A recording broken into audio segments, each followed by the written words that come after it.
So, live, and this is my one day off this week. Not off again until Saturday, so I'm here making a video. If you follow me on Twitter, you know this video is being made because I announced on the, I tweeted that I was going to be doing this video, and I wasn't quite sure I was going to do it. And I'll explain to you a bit why. I did a video recently well, my last video was the one done on Laserdiscs and like stuff that I picked up. And it's taken a while to get traction. I'm not gonna lie, that most of the time, you know, you're working like you do like social media type stuff, and that kind of bounces off you a lot, but sometimes it does get you a bit. And it's time to get to me a bit. Hey, how's it going? But actually, I got an email from Brian from Just to This podcast. If you're not listening to that or Pure Cinema, you really should be, because both of them are fantastic. And he started into like 4K. He's got he's dove into the 4K well. So what I thought I'd do today is I get out of my my in the dumps type of thing, and I'd come here. I do my entire 4K collection, talk about 4K a bit. I'll talk to you about my first experience with PSVR as well. And after that, I'm going to do kind of a holiday gift guide, holiday buying guide of some stuff that you can pick up for other people and media related. Mostly I'm going to be talking a lot about like movies. I may mention a couple things gaming wise, but I really haven't done a lot. Hey Scholar, how's it going? I haven't really done a lot recently. That I do apologize. I've got a bit of a bad throat today. One thing I do recommend, if you shop Cyber Monday and you shop over the phone, if you call somebody, be nice, be polite, because the person on the other end that's got to take that call goes through a lot.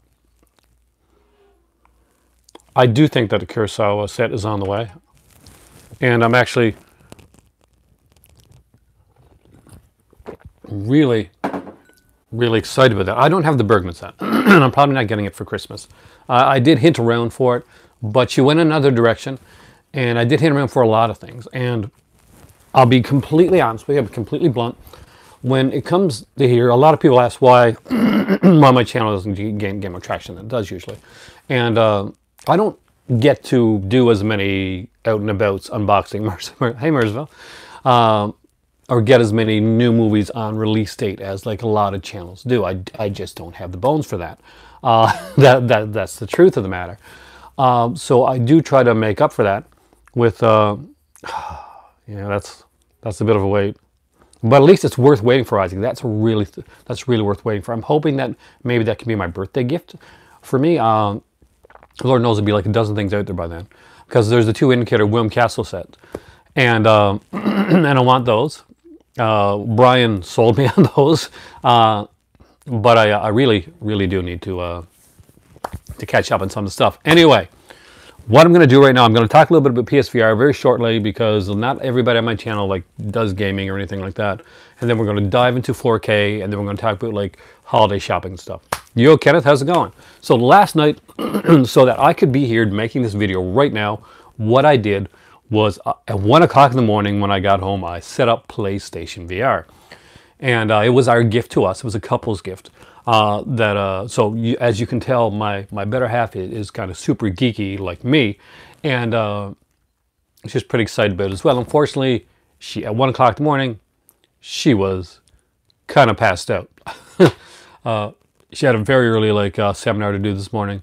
Dude, you should be totally excited about the Bergman set. I'm super jealous of you. But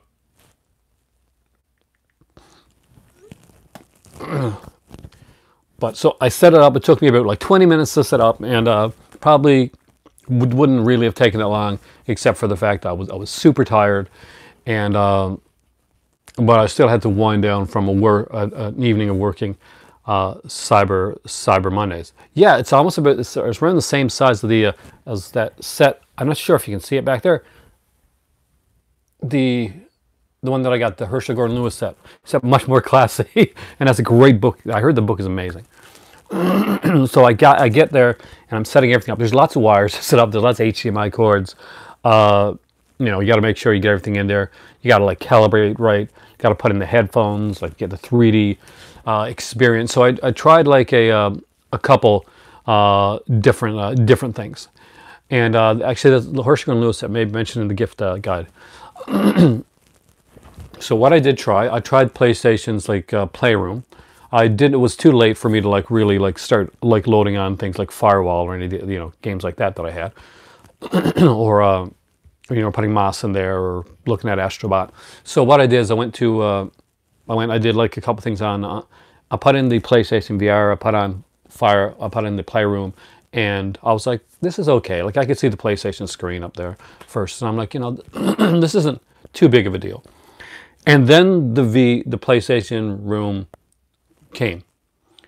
First it was just a screen, and I'm like, that's all right. And then I started to see things like come around me, and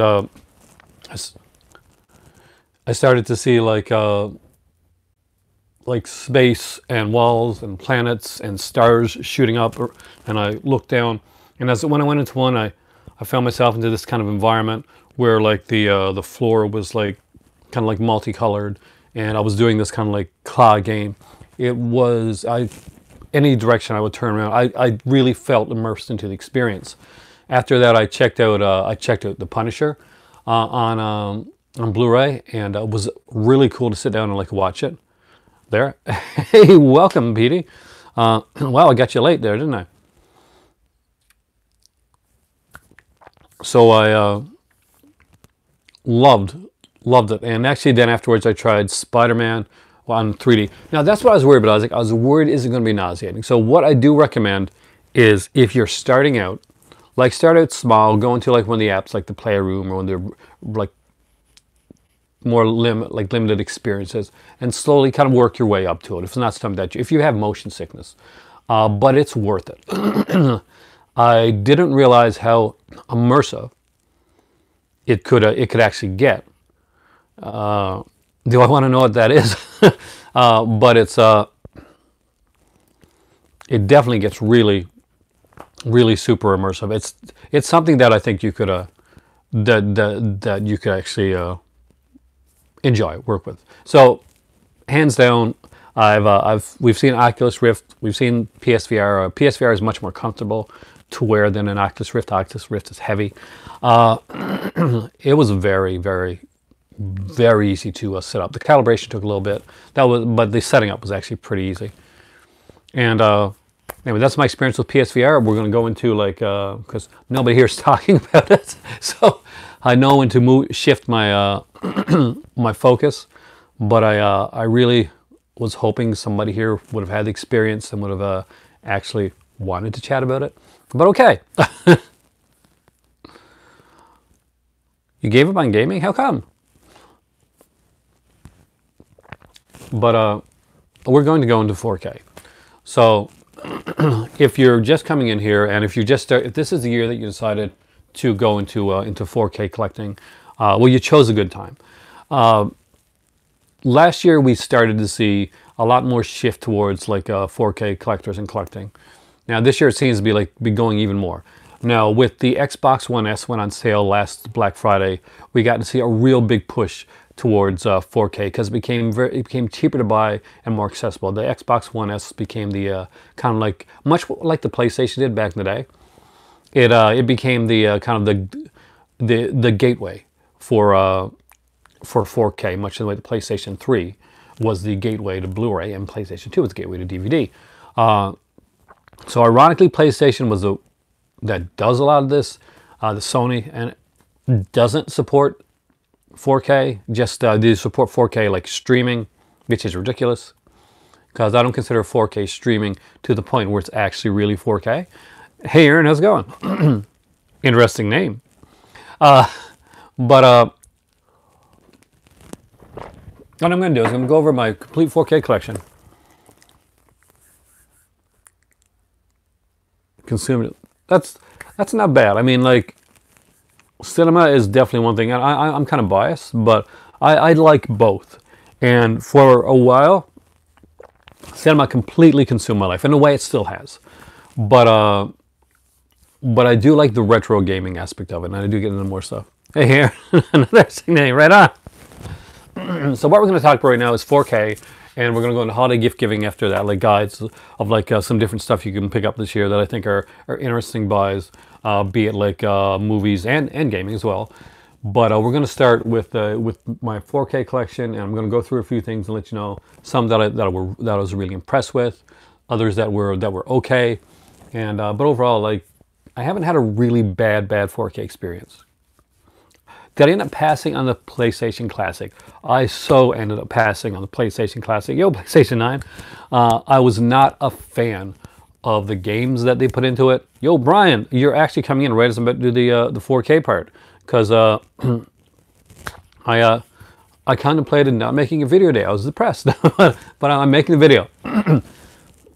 But yeah, I passed on the PlayStation Classic because I didn't like the way the games were done. I found out that some of the emulation looks to be kind of bad and shoddy, and it really, for a company like Gun Product, it doesn't look to be. So far, the hands-on experiences have not been good.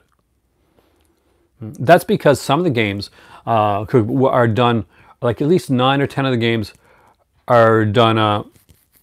I don't have Jack Reacher 2, so I'm going to go with you on that one. Believe me on that one, because I wouldn't know. But because some of the games that were done for the PlayStation Classic were actually UK. Hey, Sexy Monkey. Were actually done for the UK. So basically, at least 9 or 10 of those titles going to be running on a 50 hertz level, so it's going to slow down the game. Well, buying the Bergman set is a great way to completely open yourself to cinema. So let's start here. I got a lot of 4K to show you, some different stuff, some pretty like, a lot of mainstream stuff, because we do buy a lot of our mainstream stuff in 4K. And 4K has been pretty mainstream so far. You're starting to see other stuff come out there. So I'm just going to go through like ones that I picked up. Like Avengers Infinity War, definitely worth picking up. It's one of the better Marvel ones. Now, some of the early Marvel ones, I found that I had to really like put up the sound on it, like to pretty high levels, because the pictures were fantastic. But the sound was like a little on the lower side. Good sound when you got it up there. So Marvel ones are good. I do find that some of the earlier Marvel ones, you really got to actually. Wasn't a fan of the movie? Not everybody was. See, I don't think animation has been my best 4K experience, and I'll be honest with you. I expected it to be. I expected, well, 4K, like, you know, HDR animation is going to be definitely where you're going to pop, where you're going to want to have it. And I've seen that, like, there has been some good animation, but there's definitely been some on the shoddy side as well. Some that have just really have been more of an uptick, really, than a full like 4K transfer. But Avengers: Infinity War, it is. So is, of course, if you've got it, you know, Black Panther. This was one of my favorites last year. Coco is supposed to be an amazing 4K transfer, Brian. That's actually supposed to be one of the better 4K animation transfers out there. It's one that I don't have yet, and that I really do want. It's more of a Boxing Day title for me. I almost picked it up. I apologize, my voice almost not there. I almost picked it up on Black Friday, but Best Buy in Sydney screwed me over. So I don't have a 4K dedicated player like a lot of people do. I went out and I bought the Xbox One S. Now that was like kind of an because I wasn't quite sure how invested I was going to get into 4K. Now I'm moving in about 3 to 4 years from here over to Morocco. So there's not going to be a lot of like electronic purchases, huge electronics purchases, because obviously I can't take them with me. Like my movies, those will be like shipped, but I won't be taking like big TVs or players or stuff like that. I'll be buying that stuff all over again. I'll probably take a trip to London, or and grab some players and that there. So I'll be doing some more in-depth research. So when I know, I will definitely come on here and I'll let you know what I find out. But for right now, I'm using my Xbox One S, and I found it work really well. Some people said it wasn't going to be that good of a player. They were wrong. It actually works really well. But yeah, Black Panther, definitely worth picking up. I'm going to show you my superhero ones first to get those out of the way, because everybody gets those, especially when Best Buy went out, and at least the one in Halifax. Check out the Best Buy in Halifax. They are really good, by the way, if you live in the Nova Scotia area.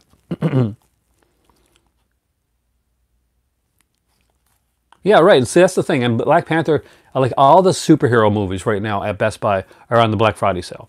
So, and they went out to the Avengers ones. Does Xbox have Dolby? This Dolby Vision won't be so much on the Xbox as it's going to be on the TV that you get. When you're looking at Dolby Vision or you're looking at HDR, that all depends really on the television you get. It's not based on usually based on the player. Some TVs support Dolby Vision, and some support HDR, and some like support both. But when you're looking for like if it has Dolby Vision or not, you're really looking into the TV itself. I went the HDR route. My next time around, I'll probably get one that has both, because Dolby Vision actually has been pretty good.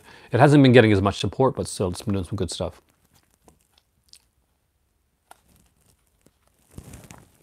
So we got Thor Ragnarok. This one did have a great picture, wonderful picture, low sound. A great film though. If you haven't seen this one, and you thought like the other, saw the other films that came out. This is the good Thor movie. Let's put it that way.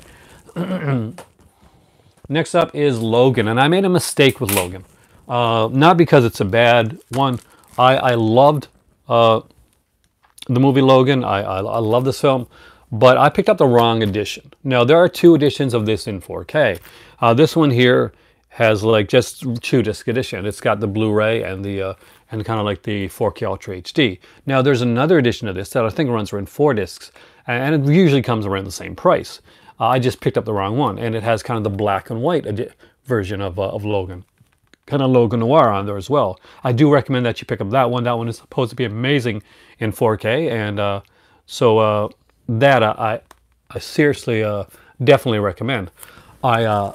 As you can see, this one is still unopened, because at the time I was going to bring it back. It's been a year now, so I'm going to keep this one, and I'll just when I see the Logan 4-disc Noir edition, I will grab that one. Much in the way that I want to grab the Mad Max Chrome edition as well. Of course, you can't not mention these 2 here, and that is Deadpool, which did have a really good edition. I already have the Blu-ray of this one, but I upgraded this one to 4K because this is a favorite film of mine. And I really did enjoy Deadpool 2 as well. So when this one came out, I grabbed this one right away. There was a Funko edition of this out as well, but it only came with the Blu-ray. And I really wanted the 4K of this. This has 4 discs. And because it's so fun, I kind of got to open it up and show you what the discs look like on the inside of this. It is kind of hilarious, actually. So this is the Deadpool New Formats Rock for 4K edition. I think 8K is just going to be something for streaming, so that they can get some of the TVs up to date. I really don't think that 8K is going to be something that's going to be a physical media. We have the Deadpool going strong since 06.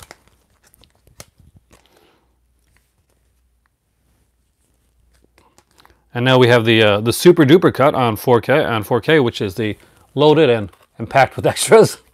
And we have the longer is better unicorn. I love the way they package the Deadpool in 4K. It's been pretty incredible, and I hope that they continue to do that when they go forward with the Deadpool movies. I heard recently that I think this is pretty much this for me. I don't know if they're going to go further, but this is really really well done, because the thing is that we don't need clear. The only way I think we can go any further with it is to actually go into VR, or actually go into the film and make films like for that. I don't see that like happening anytime. Like we'll see certain TV shows and certain things like go in the VR format eventually. But this is 4K isn't meant to make it just to be more pristine or to be more clear. It's actually the opposite of that. It's to make it more cinematic. So sometimes you're going to look at a 4K disc and you say, that doesn't look quite the same as my Blu-ray. My Blu-ray was a little bit shinier or brighter than that. And that's because the Blu-ray has been enhanced to a point that you're not really getting the cinematic experience. The grain's gone a bit. They'll brighten the colors to make it pop more on the on the screen, which is great, but it's not really true to the way the film was made. That's why you'll see some people that will argue online about like certain color palettes that are done for specific films. You to get like a true like cinematic experience, go to the New Beverly. But if you can't do that, then get yourself some 4K because they got some good stuff out there. Next up is the Spider-Man Homecoming disc. I really did like this one. I thought, right on there. I thought that this was a fantastic one. If you're a fan of the Spider-Man one, and to do a crossover part here with the VR that I mentioned earlier, Spider-Man Homecoming actually has a free VR experience that you can download on your PlayStation 4. So if you were a fan of that and you just recently picked up the VR, then there you go. You can watch the movie and then you go on your PlayStation 4 afterwards and be Spider-Man. Now, here's one that my better half is obsessed with.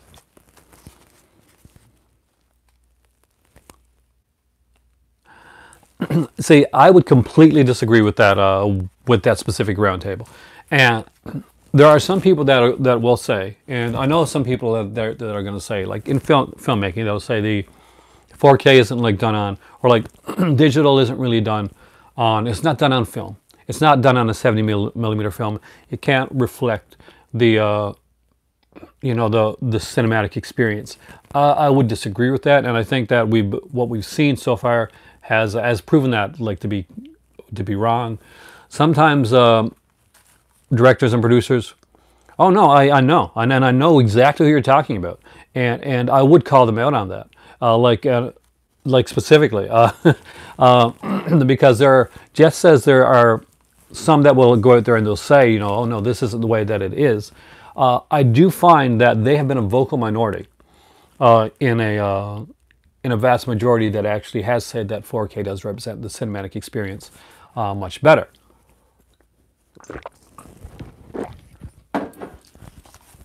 Like, to give you an example, like that's my thoughts on it anyway. From all the research I've done, from all that I've watched, and all that I've seen, from seeing movies that I've seen them in the theater and seeing them at a drive-in and seeing them at home, that's what I've found to be. Well, Criterion is going to be slow to upgrade because Criterion tried stuff before and it kind of slapped them in the face. Criterion was one of the ones that tried to do the Blu-ray DVD like dual format. They went out there, they tried to do that. It was an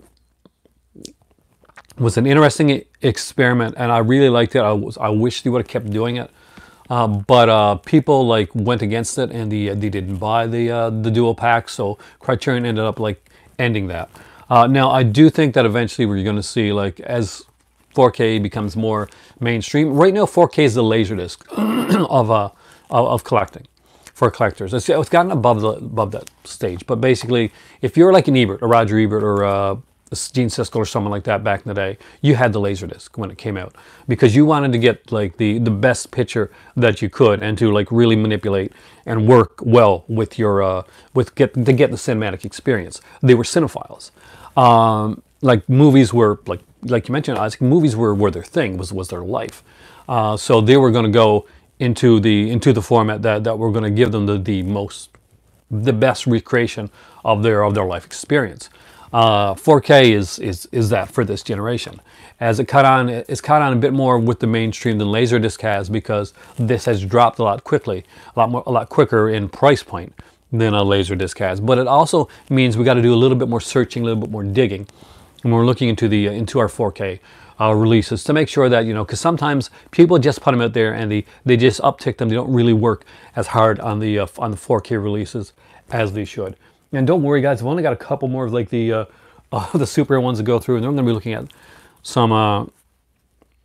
The thing is that, like, look at Halloween. Now, Halloween is one that does have a darker image than the Blu-ray has. Now, as somebody that watched Halloween back in the day, the darker image that you're seeing on the 4K is way more realistic to what the theater experience for that film should be than the brighter image that you have. And it's not just darker, it's actually more clear, more crisper as well.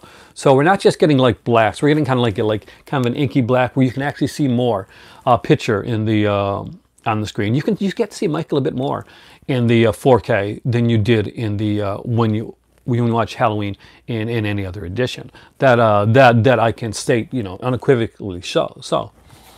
And so if you've got the 4K Halloween, definitely check it out. Watch it through. You're going to notice a couple places, especially in some of the Annie scenes, where you're going to see Michael in a few places where you may not have realized that he was before. Especially one shoulder sequence that'll let you find on your own. But it's kind of neat. So next up is Pacific Rim. This is one that my better half, she loves these movies. And we have like both of them, I think. I'm pretty sure we got both of them here somewhere. This is like her thing. She grew up on anime and manga and all that stuff, and in the kaiju movies. So finding and Del Toro is one of her favorite directors. So getting Del Toro come and put those two things together was like a dream for her. Was totally a geek dream. Next up is Labyrinth. Now this is one that I have heard isn't, you know, that, you know, it doesn't like do it that big of a as of an increase. Actually, back in the day, I did watch Yu. That's actually a good idea. See, Labyrinth is a fantastic film, and this is one that I know that you'll get Labyrinth, Brian. You know how I know you get Labyrinth, because one of the first ones you picked up was when Labyrinth came out, like a while back. Labyrinth came out with a certain other film called The Dark Crystal, and they were done as a pack, as a 2-pack, and they had like this new artwork on it. So.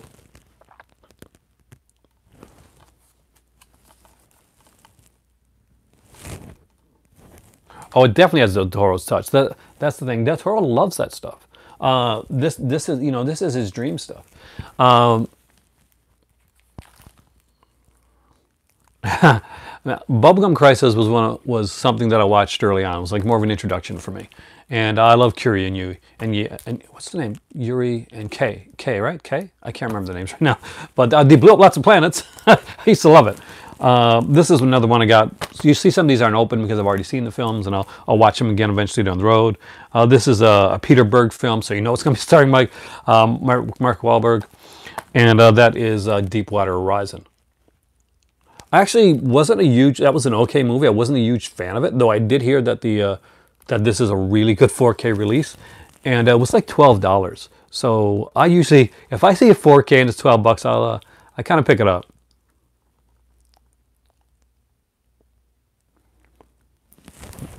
When you get really cheap Murdersville, though, that's when you're like, oh, no, maybe I really don't know if I need this movie. And you're buying like Deepwater Horizon, which you passed on Blu-ray, and because, you know. No, man, I mean, like, I'll be honest with you, no, that's like for the cheap threshold. I've got ones that have been like $9.99 or $12 for the, you know, just for experiment ones like this. This is not something, Brian, I normally pick up, but I did pick it up because I really heard that it had a great 4K release, and I figured one thing I'll say about 4K is it's making me experience more mainstream films that I wouldn't normally check out. That's you know, I'm getting the regular stuff that I like, the geeky stuff that I like, but like to see mainstream films that I normally wouldn't check out, I do. Now these two I did really like on 4K, and I thought they did great releases of these. So if you get the chance to pick these up, the HDR on these are really good. And that is The Kingsman, Golden Circle, and of course Kingsman: The Secret Service. The Secret Service is a better film than Golden Circle, though I did like them both. This one just is a bit better to me. Unfortunately, the actor that played, what's his name again? God, don't I put his name on the cover? What the hell, man? Because he's got an unusual name. Taron Egerton. Okay, so Taron Egerton is not coming back for a third Kingsman, though Robin Hood just bombed, so who knows where it's going to go with Taron Egerton and a third Kingsman film. Either way, I'm sure we're probably going to get a third one. Actually, 2001 at Walmart was $25 when my dad picked it up for my better half for Christmas. So you actually can get like a good cheap version of of 2000. And I don't mean just, and this one had like apparently had like postcards or something like that in there as well. I heard good. I don't have the Platoon one yet. It's one that I do plan on picking up. Now, when you get a 4K, obviously you play around a bit with the settings and the TV to make sure you get it right. A lot of times you get, like what happened to me, I was a very rookie mistake in that I just put the TV on, put it in, and yeah, oh yeah, if you're in Canada, especially, it's 25. It was around $25. I think it was 29 the last time I saw it, but still a really good price for something that's running like $40 to $45 online. And I just like said, okay, I got the 4K. I'll just put it in. I didn't do any settings or anything like that. I was like, this doesn't really look like like much of an upgrade. I don't really get it. So I went online afterwards and I found out the settings because I was so new, so fresh that I was definitely a virgin for the 4K releases. So this was the first one I watched, the Ghostbusters, and again another $12 release, which I thought was okay. I didn't think it didn't blow me away. I thought like, oh, this is nice, this is colorful, and then as I started to do the settings on it, it started to get a bit darker, and I'm like, I'm not quite sure. This seems to be like a little bit like too dark. And I just played around with the settings until I got it to the optimum, like the way that I wanted it. I probably could have got somebody in and did it for like about $100 or so, but I didn't do that. I finally figured it out. So Star Wars: The Last Jedi. Some people didn't like this movie. I really liked it. Not gonna lie, I especially like what they did with. You know the things people hate about this movie? I'm the person that likes those things about this film. That includes the Luke storyline. Yep.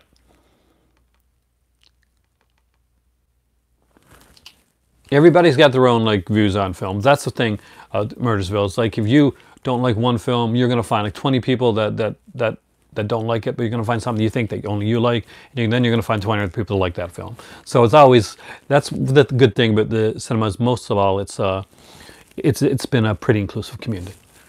Adam Driver's amazing in this. I really didn't think he was going to be. I was very, very like nervous about Adam Driver. I've seen him like in Girls and other films, and he was kind of an indie movie darling. So that's not exactly what I expected for a Star Wars film.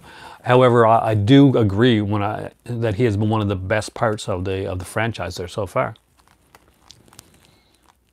Rogue One is fantastic. Rogue One is the best one they've done so far. Like Last Jedi is good, and like Force Awakens is good. But Rogue One for me personally it's the best of the new Star Wars films that they've put out there. Yeah, Rogue One is like, you agree, Brian? That has been like, and it's like it doesn't follow in the regular mold. Oh yeah, I think there's a 4K Rogue One. I don't think I got it yet. I'll have to look into that. Yeah, it was definitely like the best. I was really surprised. I went into Rogue One expecting to see, recycled stuff again. I expect to see more Disneyfied. And Rogue One's the least Disney Star Wars movie that's been put out, including the original Star Wars films. It's definitely more of a, it is well done. Here's one that I like that not a lot, that some people, only 5, but that's the thing. You can't have it both ways. You can't have it like, oh, this is Star Wars and it's going to be completely Star Wars, to the point where you feel like they're retreading on stuff again. A lot of people felt like that with The Force Awakens. It still feels Star Wars. It has the Star Wars feel. It's in the Star Wars universe, but it does its own thing. And that's what you gotta like admire with something like that, is be able to set itself in the universe. Oh, the Darth Vader, it was freaking amazing, man. He was more brutal than that. Then you're like, wow, I want to see that Darth Vader again. But yeah, they had a really great cast with that film, and they took a lot of chances and did some risky stuff that you wouldn't normally see done in like in a Star Wars film. You were dragged. 4 is a little bit young to see 2001. I saw that when I was fairly young myself, and I did kind of like, I was freaked out. I had nightmares about the Star Child afterwards. To be completely honest with you, and it wasn't until like many years later, many watches, that I actually really got into like 2001 as much. Like my favorite Stanley Kubrick film for a long time was Lolita, actually, which is probably one of the more low key ones. The despecialized editions. I would say, Sexy Monkey, give Rogue One a chance. It's really different, and I think you'll like it, just on a basic film level. Don't go in expecting it's like a Star Wars sequel or anything like that. A movie set in that universe, and that's exactly, this is exactly what the Star Wars films that are set aside should be. These shouldn't be trying to like siphon too much. I don't want to see like a million like solo movies or like or characters with the younger type films. I want to see them take different characters and put them into that universe. That's my personal opinion when it comes to Star Wars. There. So this is Tomb Raider. I really enjoyed this one. I like this way better than I like the original ones with Angelina Jolie. I almost forgot her name there. I really like this girl. Unfortunately, this movie didn't do well. She has become very popular after this, and well, not be coming back for another Tomb Raider film, which is a shame because this is a you should, and tell Raven that I said you need to get Tomb Raider, and it is a great film, especially for like a younger girl as well, to watch. Like they do a really good job, and it's a strong representation for like for young girls, for anybody, young girls or young guys really. But I thought they did a great job. It's a great setup movie. Then you expect, like, you want more. She's on the Google Doc list, Sexy Monkey. She is. So you want to talk? So you mentioned animation earlier, and one of the animation ones that did impress me is this one that I'm about to show you right now. I found this one extremely impressive, and the movie itself I thought that was really good, and that is the Lego Batman movie. Love this one here. This is not only is this a really fun movie, it's a really good 4K for this one here. You can really the HDR really comes in and it really pops here.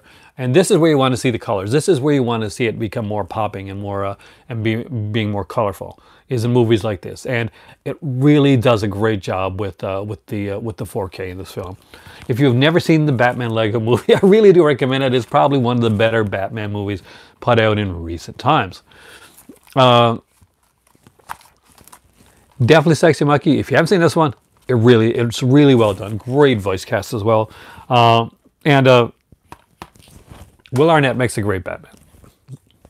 Oh, I apologize. There's another superhero one, but I'm going to put it in there, and that is Justice League. DC has been doing like a better job, like overall, initially for putting out the 4Ks than Marvel did. So it was just kind of a double-edged sword because some of the DC movies haven't been the best films, but their 4K releases have been pretty stellar. Justice League is a really good 4K release. It's an okay film. The villain is it's okay. I like it. It's kind of fun. I can watch it. Now this one I've seen a couple times. I would love to see Tomb Raider done again.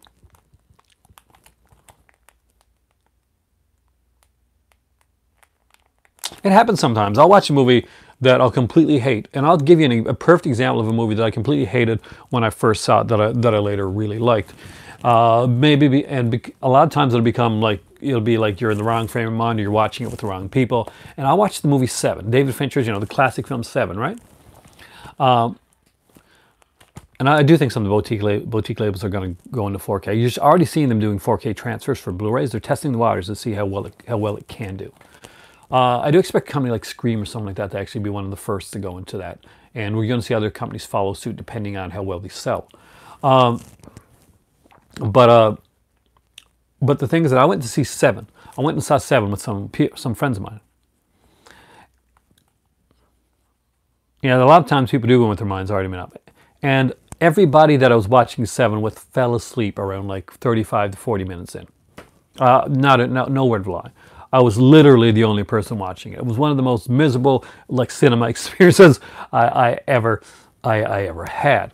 It got very negative reaction in the audience that was around me. My dream Criterion release would be I really don't know.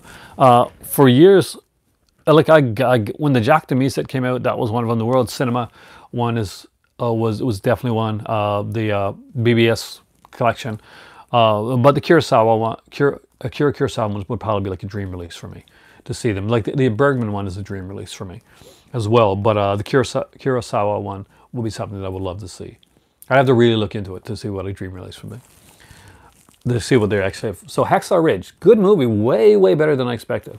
I don't like all war films, definitely, but I really did like this one. And it's a different one.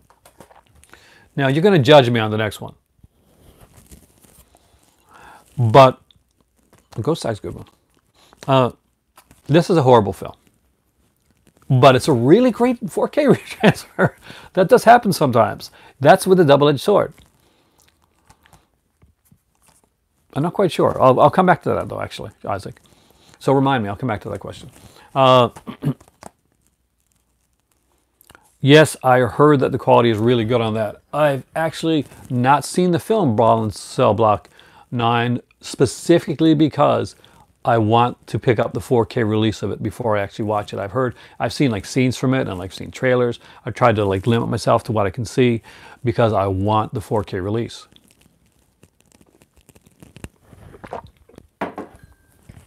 So next up is Transformers: The Last Knight. This is not a good film. It's actually it's pretty bad, but it's a really good 4K. It's the longest Transformers film, which really like emphasizes the pretty bad part of it. What's really kind of weird is like there's a little girl in the film. I think she's going to be playing Dora the Explorer now in the new Dora the Explorer film. Now she's around like maybe around 17 or so now, but she was like maybe around 14 or 15 there. And like as a dad, I was kind of uncomfortable with kind of the way that Michael Bay kind of shot her, almost in a way that he would shoot like Megan Fox. That's not exactly what you do when it comes to like to kid. That's kind of weird, Michael Bay. That's kind of weird. Has anybody else seen this movie? Anybody get that kind of weird feel? I looked over at my better half and I'm like, this is really odd. Like that's not the way you shoot a child. You're not making Lolita. You're making Transformers. Strange. This one I love. Not everybody loves this one. I know there's some people that don't love this one. Brian knows somebody that doesn't love this one. But I actually really dug it, I think. And that is Ready Player One. I think you really do have to be like an 80s kid for this one. Like for this one to really hit you really hard. This is definitely my porn for geekdom. There's just so much in this to see. It's a movie that begs to be rewatched. It really, really, really does. There's just so many like things put in there. And the best sequence in the entire film, and the best looking sequence, is the Shining sequence. Not in the book, but you know, definitely one that was put into the film. I'm really glad it was. I don't know. My favorite movie so far this year. I like Halloween a lot. I like Strangers Prey at Night. Those two like definitely like are up there. I gotta look back and see what came out this year. I gotta do. See, I do a favorite like film. I do a top 10 list of the year. No. Yeah, but no, actually, I think Spielberg directed. You get a lot of like stuff like that. Like, you know, Spielberg didn't direct the film, or like they'll say stuff like, "Oh, Tobe Hooper didn't direct Poltergeist. That's really Spielberg." I think really like some Murdersville said, like a lot of you get a lot of like haters online, a lot of like what you call like kind of like toxic fandom, which I really try to stay away from. I don't have any Flickr galleries, so I really should. I'm definitely gonna be listening. I'll be doing a stream basically on my favorite like this to 2018. I don't have as many as you guys, so I don't have many to choose from, but I'll do out of the stuff that I've gotten.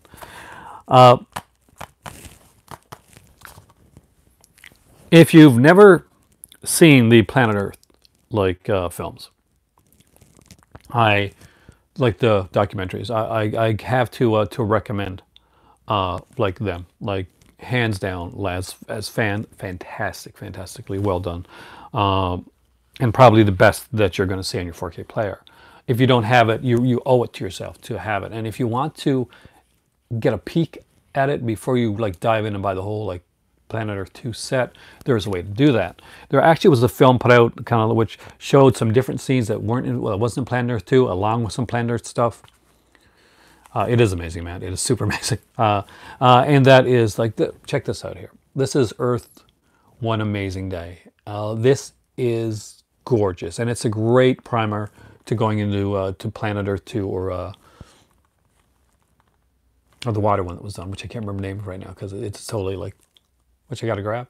But this This is beautiful. This one's narrated not by Attenborough, but narrated by Robert Redford.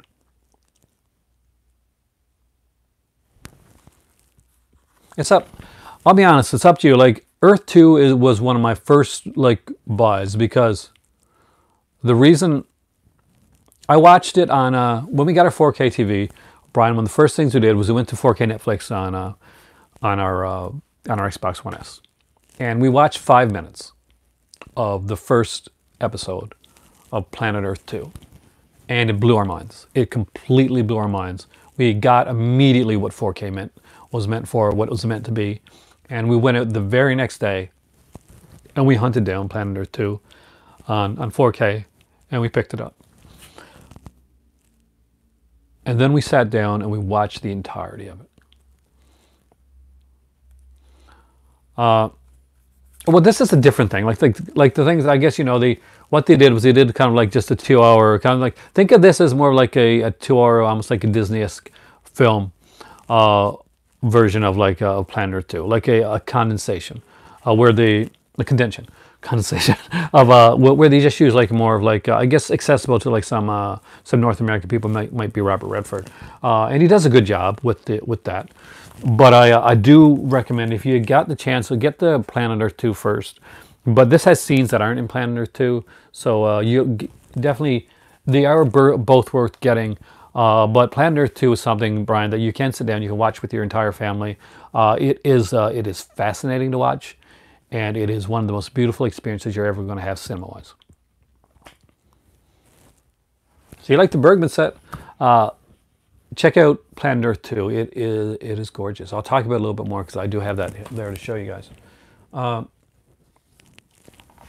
Now, next up is one that I mentioned earlier, and that is Halloween. This was one, like, we haven't had a lot of representation of horror like really well done in North America on 4K. We've had to actually import some stuff, but and a lot of times when you import, like, the HDR is not something that they do in a lot of the imports. So this was like, and it was cheaper. So people went in with kind of a preconceived notion that's because it was done by Lionsgate, because it was done cheaper, they weren't going to put the effort into it. That if this would have cost like $40, if this would have been a price tag at $45 or $50. I'm not going to lie to you. I'm going to be honest. I'll say a lot of critics out there would automatically have given it a pass. Would have said, "Oh yeah, this is a fantastic thing. Oh, I'm glad I paid yada yada yada for it. What a fantastic movie to watch." That type of thing. You get a lot of like snobbery when it comes to that in certain aspects and certain places. And I'm not going to mention it, but it's a forum. It's a forum that does that primarily. Not all, but like they do. There's certain ones that do that on a certain forum site. Yeah, it is a great release. It is the best it's ever looked, hands down. It does look darker. It is a darker print than like the one that you're used to, Brian. But oh, I haven't seen them. I do want to see them though. But once you get used to the darkness, and you realize that it's not shading things, it's not taking things away, it's actually adding things, and you're getting to see things clearer with a more realistic color, then you're going to realize, like, wow. Now I won't mention the sequence. So I said find on your own, but I'm going to mention it to you. When you're watching the movie, there's a sequence where Annie is walking back and forth. She's talking on the phone. And we all remember the scene where Michael Myers is there and the plant is smashed and then Michael Myers isn't there. It's a very effective scene in Halloween. When you're watching the 4K release, what you're going to notice, and I'm willing to bet, I will stake that that this is something that you've not seen before, but when she's walking back and forth now, when you're watching it, he's not completely actually out of frame. You can see his shoulder moving out of frame in that sequence of the film. And as someone that's watched the movie hundreds of times, that was quite a revelation to see that scene and to notice it right away. And there's a couple other sequences where you're going to see that happening. So definitely, this is a steal of a 4K release to pick up, and one that I do recommend. Another one that did really well in 4K, and actually was a much better film than I thought it was going to be, is Jumanji: Welcome to the Jungle. And I do like this just as much as I like the original Jumanji, actually. I thought they did a really good job with this film. I love the 4K release of this one. It's so fun. I want to see more films like set in the. I want to see Tarzan films, more Tarzan films in 4K, because this made me want to see more jungle films in 4K. It's just jungle is so well done. If they do it right in 4K, it just is amazing. Film that. There. See, Raven has good taste. Tell Raven I said she has great taste. My kids would definitely high five her. Yeah, so you also have good taste as well. Brought on, of course, by your impeccable daughter's taste. All right, so we got The Fifth Element here. Jungle set movies are amazing. And again, thank God this got a good 4K release, because I'm not sure if anybody remembers the original Fifth Element Blu-ray release. Wasn't exactly the best. Lawrence Arabia, Ben-Hur. I would love Wizard of Oz, something I like to see. Dude, you got to see Jumanji. It's really good. And like, look, one of my Google Doc girls, Karen Gillian, is in this film, and she kicks ass. She really does. But Fifth Element finally got a good release on a format right away, because it had a horrible Blu-ray release when it was first released, much like Stargate did when it first got released. Karen Gillian. That's all I'm saying, man. That's what I'm saying. Definitely check this out. Definitely a really good one. And I mentioned these to Brian, and Brian picked up, but I think at least the first one. These were amazing releases, and for a lot of people, these were like kind of go-tos to show people when they were picking up 4K. There's movies that you wanted to show people, you wanted to see them how 4K worked. This John Wick and John Wick 2 were both incredible 4K releases. I love both these films. I think these are both fantastic. And yeah, this is a great sequence in the second John Wick film. I do find the first John Wick film as a little bit better of a 4K release, but they're both really good. But there's a sequence, there's a mirrors, like a mirror room sequence, which is really, really good. Speaking of which, there's another movie that I want to see on 4K. I want to see the entire Bruce Lee collection on 4K, especially Enter the Dragon. These here, definitely pickups. They belong in everybody's collection. If you've got a 4K player and you like the John Wick films, you definitely have to pick that up. One of the most gorgeous films that I've seen in 4K. Not everybody loves the film. I actually do. I'm a huge Agatha Christie fan, and I'm a huge fan of Hercule Poirot. And they did it well here. And that is Murder on the Orient Express.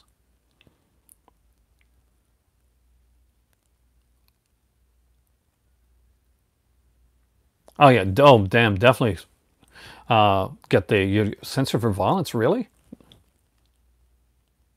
Yeah, you really, really check this out. This is gorgeous. We could not get over how gorgeous this is. This is exactly, Scalder.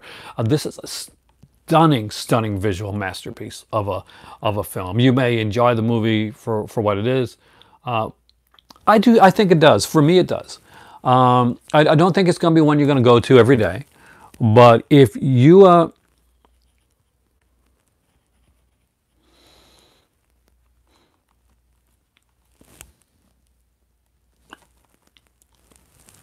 but if you've been like really like into this into these type of films, then definitely check this out. Now, John Malkovich has Poirot. I wonder how he's doing mustache thing, because Poirot is supposed to have like the bigger mustache. That's supposed to be like a thing. It is a thing in the books, and it's never really been a thing in the films. Yeah, that's somebody that's gonna unfortunately, I hate to do that, but somebody that I definitely will block, because it's not the type of thing that I want to see on this channel. And I will strongly discourage anybody from going in that direction, because this is a movie club.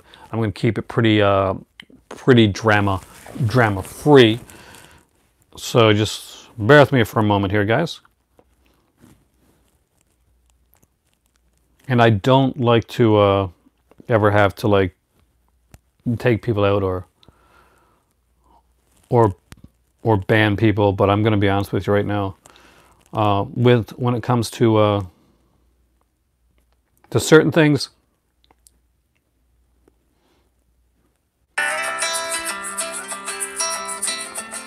I hate when the sound comes up when I got the sound turned down.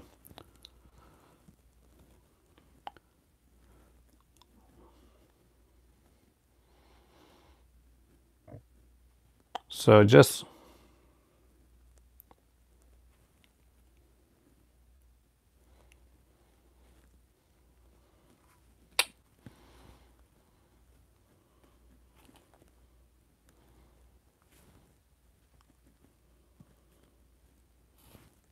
all right, there we go. I do apologize for this slight interruption, and some people can come on and be extremely rude and crass. Now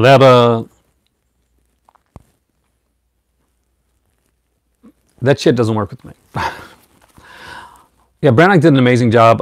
Now, the neat thing is there is going to be a sequel to this. We're going to see Death on the Nile. He's actually that's the next one he's doing, I think.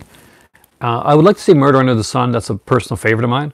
But with Death on the Nile, I can see why that can be more of a cinematic experience as well. So definitely, it's one to own and one to definitely pick up. If you haven't checked it out, check out Murder on the Orient Express. I do think that you're gonna like really enjoy it. You may not watch it every day, but it's something that you put on for other people to show them just how sexy 4K can look. Speaking of movies that worked really well in 4K, and one that's an older one and one that's a brand new like sequel to this older film, and that is Blade Runner: The Final Cut. This was an incredible 4K release. I really, really dug this, and I love this film. Blade Runner is a personal, like, all-time favorite of mine. If you've never checked out Blade Runner, definitely check it out now. This came out, and this was actually fairly cheap when I got it as well. It did go up in price, but if you can find out a decent price, definitely get Blade Runner.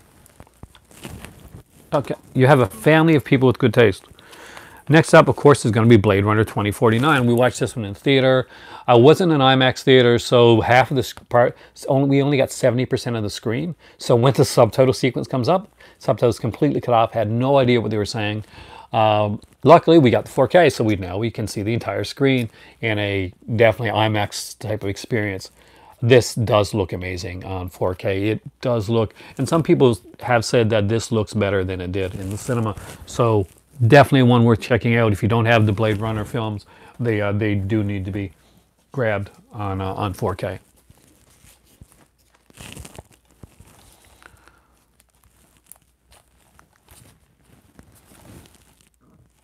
Next up is American Made, Tom Cruise. It's $12. Picked it up. That's the truth. I haven't watched it yet. See that?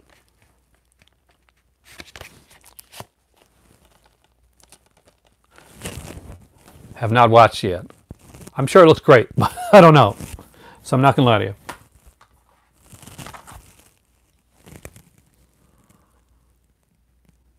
Well, most of the I'd have to look back. I don't remember. I got to look into it again. I don't remember the magic of 4K number. Oh, cool. So yeah, somebody's seen it. I heard it's a good movie. I just don't know if the 4K release is really good or not because I haven't really looked at it. Oh, cool. I'm actually looking forward to that to the Dracula, and see what they do with it. There was like a short-lived Dracula series here not too long ago. It was done by the actor that was in the show The Tudors, but it unfortunately didn't make it very far. So I haven't got a chance to watch these yet, so I really don't know how well the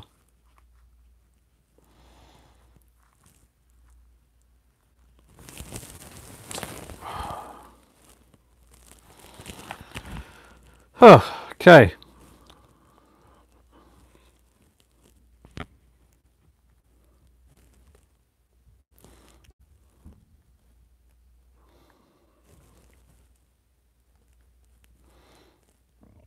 I have a special skill. That's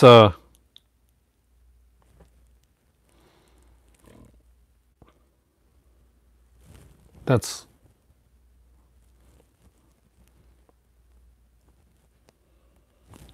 trying to run this channel with as little interference as possible.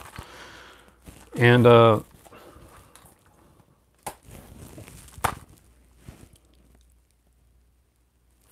anyway, that person's gone. We're not going to talk about it anymore.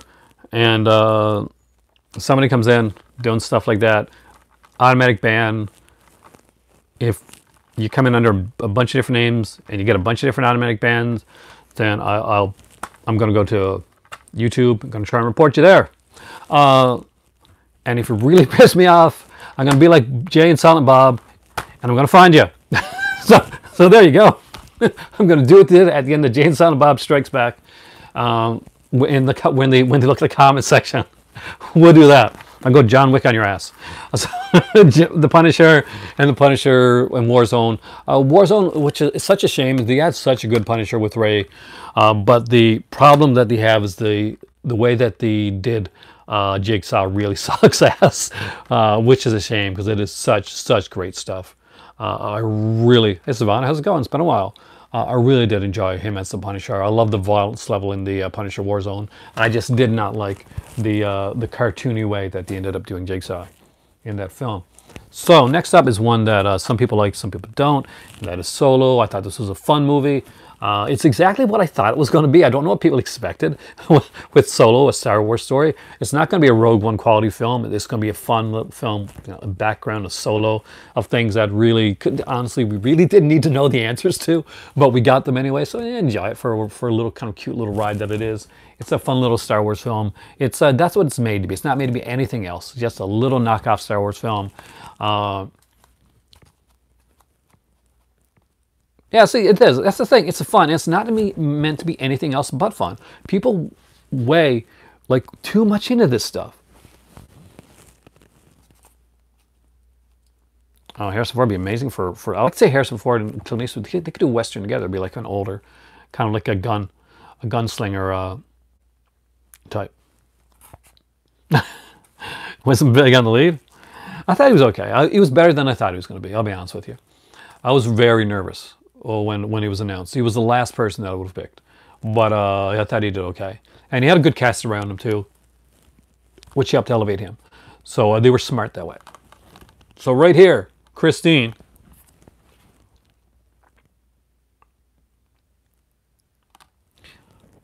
I really like the transfer on this one. Really enjoyed the transfer on this. This may actually be better than the Halloween transfer. I think they're both really good. Fantastic soundtrack, man. Bad to the Bone was my song when I was growing up, when I was like a kid. That was like, so one of my ex like high school girlfriends said, "That song, that's your song, man." I'm like, okay.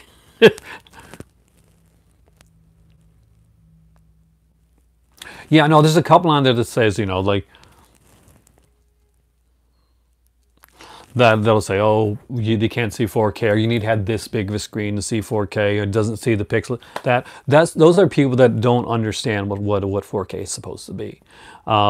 They think they're just looking at the clarity and the pixelization. Hey, Nicole. Hey, Kyle. How's it going? Because I know it's both of you there. But the thing is that 4K is not meant to be like this super crystal clear, oh my God, my eyes are bleeding type of thing. It's supposed to represent the cinematic experience. It's it's not just the pixelization. It's also going to be like the HDR that's used. It's going to be the type of sound that's done in certain releases. But I always know it is. You guys are such a cute couple, man. I love your Instagram. Yeah, but that's whenever you see anything like, you and I cannot recognize 4K, then you know that they haven't done the research. That whenever you see a video like that, it's completely talking out of their ass. I will call them out on that. You haven't done enough research. You haven't spent enough time with the format to actually know what you're talking about, and you're going to go on certain things, and that does happen. But yeah. I'm rarely like super critical about that, but I've seen a few of those, and it irritates me. The same as I'd be irritated if I watched a featurette on a movie and it turns out that there wasn't a lot of work or research put into it. It was not of like thought. Or like say there was a movie put out about Queen, and none of the things in the movie that were supposed to happen actually really happened. I might see the movie for the music, but I would be very suspect of saying, "Well, that's a good biopic about a band that I really like," or "No, that's a that's a good fictionalization about a band that I really like."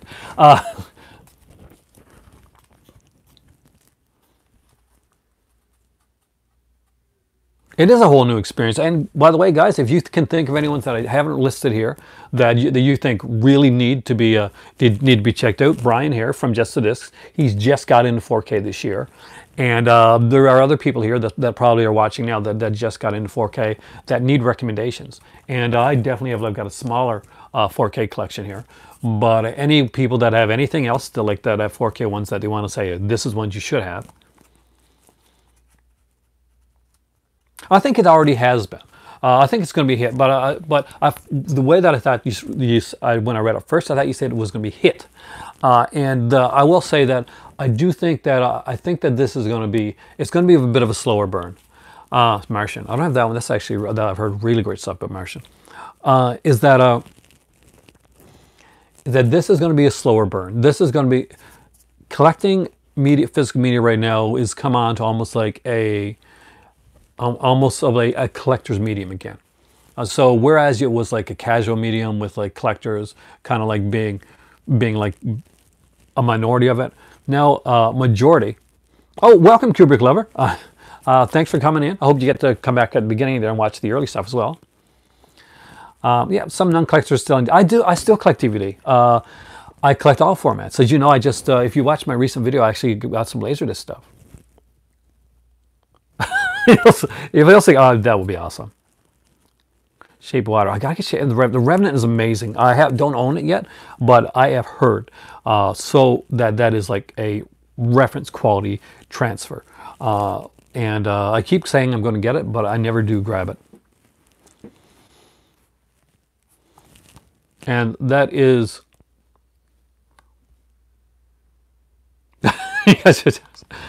Christine's definitely must have. So I've got a few more here.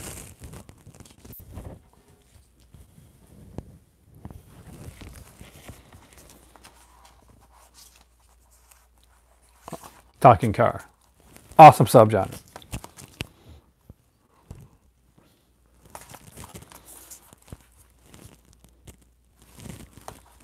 So next up was one that I thought really looked good on 4K, and one person there's not gonna like because they don't like Dwayne Johnson, but I do, and that is Rampage. Thought this was a really fun movie, and it had much of a better like kind of a monster-y thing than a Godzilla actually. I really did had kind of fun with this.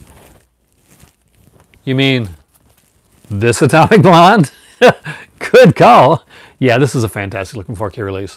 I actually really like this film too. This film didn't do well, and it's a shame that it didn't because I thought it was really, really well done, and it's just amazing. One person there was like kind of a snarky comment that I read, I think it was on Facebook or somewhere, where basically somebody said, you know, they should do a female James Bond, and somebody came back with like, they did a female James Bond with Atomic Blonde, but it didn't do well. It crashed in the box office. Well, screw you. Atomic Blonde is a really good movie. There you go. Yeah, the color, it's really, really well done. It's something that you're gonna, there you go, Brian, this is one, definitely. Do you know the first 4K I picked up? If you've been watching my channel for a while, you probably know, you hopefully, maybe forgotten by now, but you know the very first 4K that I picked up ever was before I owned a 4K TV. When I bought the Xbox One S, it was the same price as the Blu-ray, and my better half's like, yeah, I'll pick this one up in 4K, and that is The Mummy. Yes, the start and end of the Universal Dark Universe. The Mummy. So if you've never seen The Mummy, definitely do. I haven't got Fantastic Beasts yet. No, basically because I wasn't a huge fan of the film itself. My better half liked it more than I did, but she'll definitely pick it up down the road. So then I'll get to see it. So The Mummy, actually, you know what? This has a decent 4K as well. You may not like the film, but I think it showed promise of what could be a better universe after that movie. Speaking of which, these are ones I grabbed because they were right beside each other, and it was around. These were at that $12 price point, guys. That is Dracula Untold. Harry Potter nerd, really? I can't say anything. I got the Harry Potter UJazz set there, the one with the that looks like a case. 3D Mummy. I can get the 3D in the Mummy now, especially where I've got the VR as well. Next up is Van Helsing.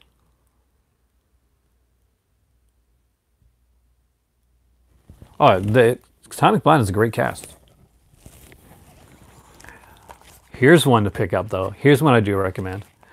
My better half got 10 minutes, less than 10 minutes in, and she had to turn it off. I watched it earlier, and that is It. Yes, It, the new It release. Really, it's a guilty pleasure of my better halves as well. There's so much love for Atomic Blonde. This one's that I thought was like alone on, and I'm loving the fact that people are talking about it. But this is a really good release. This is a good 4K transfer. And great. And one thing that works really well, there's a really good sound on this one here. Literally, even before he goes out with that raincoat on, my better half had the movie turned on. I watched it on my own. The movie that we most talked about on 4K. You're still waiting for extended. I couldn't wait, dude. I had to grab that. I'll grab the extended cut too. Planes, Trains, and Automobiles will be something that I would get on 4K. I think that is a fantastic film. His Mother. Now, Mother's one that was like definitely something that people either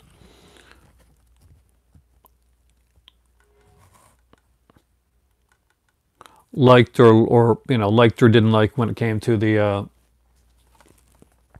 to this release. But liked the film or they hated the film. It was very divisive. I loved the film. It had me and my better half talking for days afterwards, much in the way that Martyrs did. And we really enjoyed the way that this was done. We loved the 4K release of this. We love the film. Like it's probably one of our favorites by this director. Blue Planet. Thank you. That's another one. This one I was trying to remember the name of. Magnificent Ambersons. That is a great film. Criterion just put that on it, didn't they? So yes, we picked up Pacific Rim Uprising, and we did enjoy it. Not as good as the first one, but still a decent film. Now we're going to get into a couple of the reasons that some people went into 4K last year. I would love to claim to be the main reason that people went into 4K. And so first off is this one right here. Planet Earth 2. I mentioned it before. Get it. No, Word of Life. You can find that at a decent price at all. This must have. You have to have this one if you have a 4K player. It looks that stunningly good. Nothing is as beautiful on 4K, in my opinion, as this right here. Blue Planet 2, that definitely is on the same level. They're both amazing. I don't have Blue Planet 2 yet, so I really can't but what I've seen has been amazing. But yeah, check this out.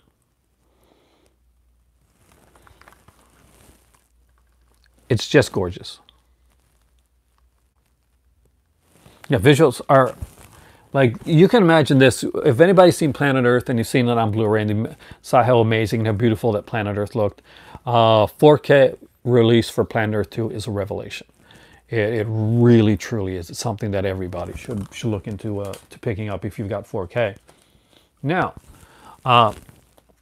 next up were some films by a specific director, and this director, when his movies were announced on 4K, yeah, it will definitely. Planet Earth 2. I'm not sure if you're like, well, I'm not sure about this 4K thing. If you watch Planet Earth 2, you're going to get it. You'll understand. Only 4K TV releases. Actually, I'll get to that. Actually, Christopher Nolan. movies were put out last year on 4K during Christmas time. Needless to say, a lot of people converted to 4K at that point. There's huge Christopher Nolan fans out there, and I'm one of them. I do like his films. They were mandated back to work. Things are getting done very slowly, and I think that mandating them back may continue to keep things really slowly done. But let's hope everything goes okay, and by early next year everything is going smooth again. But what they do right now is they mandate them back to work because it was kind of ridiculous to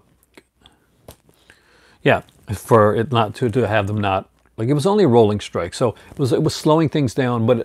And we didn't really see a lot. We didn't think we were seeing a lot of slowdown, but now as it comes later in the year, the reason the strike happened, basically, from what I've heard, is that they do a lot of like after-hour work, a lot of like overtime work that they don't get paid for. They get paid like a specific amount, and they want to get paid for the overtime work that they do, which seems pretty standard. There's a couple other things that they wanted, and when they went to the negotiating bargaining table, apparently, from what I've heard, of course, I'm not in there in the room, but it wasn't like they weren't given like that good of a deal, and I understand like both sides of it, but we'll see how it works. I didn't order for Vinegar Syndrome this year because of this, because I was worried about it, like about not getting it. So I missed out on the Vinegar Syndrome sale this year. I missed out on a lot of things, but it enabled me to look around and like actually appreciate the stuff in the places that I had around me. I got a lot more support to my Sunrise Records, which I did want to give support to get them to keep bringing in the type of movies that I want to see brought in physically. I want to be able to walk into a store and see Arrows and Scream Factories and MVD rewinds and stuff like that. So I went in there and I did drop quite between me and what my better half got me for Christmas. We did put quite a chunk of change in there. Could I use UPS or FedEx? I actually, before like the whole like sale happened, I both sent messages to both Severin and to Vinegar Syndrome, and oh, welcome, and thanks a lot. I'm actually it's a work in progress. But neither one of Vinegar Syndrome or Severin got back to me on the shipping. So I said at the end of it, like, they weren't going to get back to me on it. And Vinegar Syndrome is usually pretty good with stuff like that. Severin is too. But neither one of them got back to me, so I said, okay. Oh, enjoy it. Oh, nice. I'm glad that you enjoyed it. Those are some excellent collections. I'm a huge film noir fan.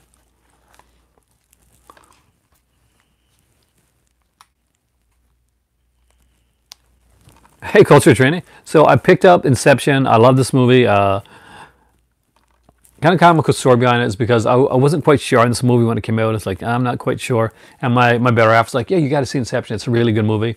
I completely didn't listen to her. I was at work one day, and this guy's like, yeah, Inception's a really good film. I'm like, yeah, I got to see Inception. She's never let me live that down, by the way.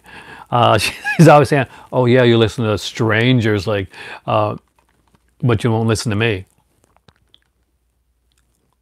I got Silent Night Deadly 2 pre-ordered as well, and I also have like pre-ordered here. I've got pre-ordered the well, I have Urban Legend pre-ordered. I'm still waiting for that one to come. Urban Legend 2 is actually here and wrapped. And what's the other one I got? Silent Deadly Night 2, the Blood Island trip. Vacation. The one that Severin put out, and I think there's one other one, but I can't remember what the name of it is right now. Also Dunkirk. Dunkirk, really good release. Love this film. Love the transfer on this one.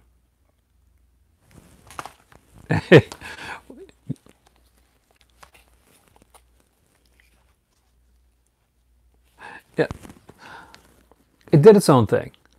I don't say it stole. It took it in a different direction. You're not a Dunkirk fan? See, I get that a lot.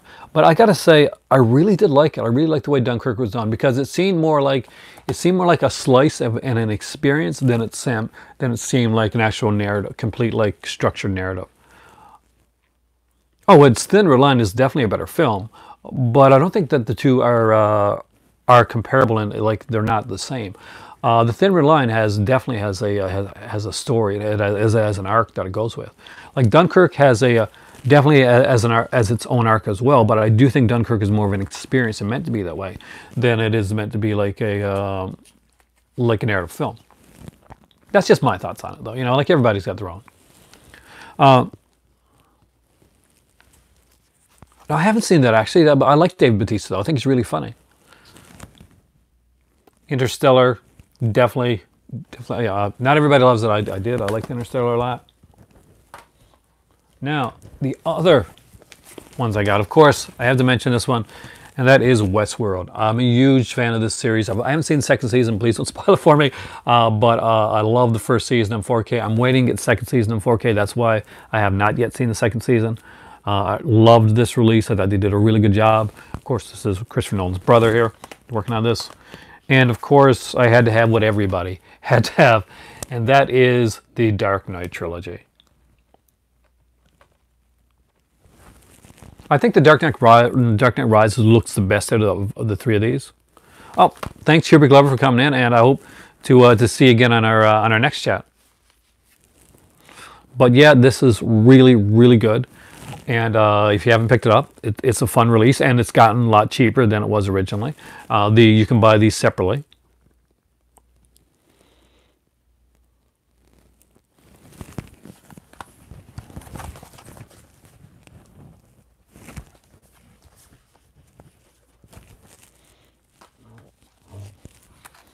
Now, I haven't watched these since I got the collection yet. And that is the Purge 3-movie collection. I actually like these films. This is a horrible film, but I like it. It is horrible, but it's fun to watch.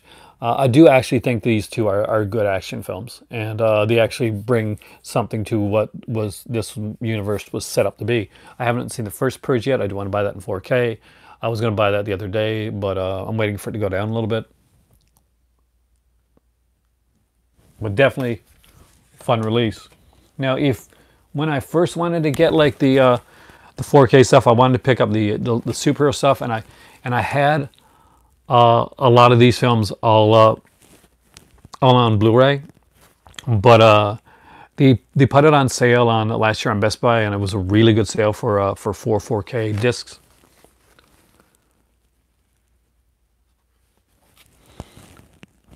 And that is Wonder Woman, Suicide Squad, Man of Steel, and Batman vs Superman. Basically the DCU like original 4-film universe, and on 4K.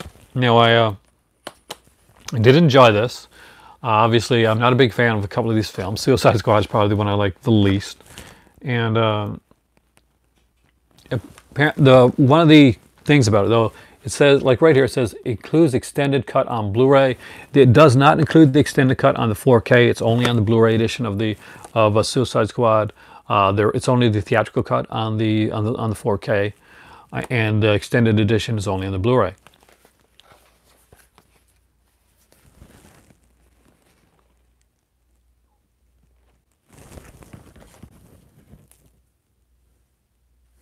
And I think we have gone through my entire 4K collection.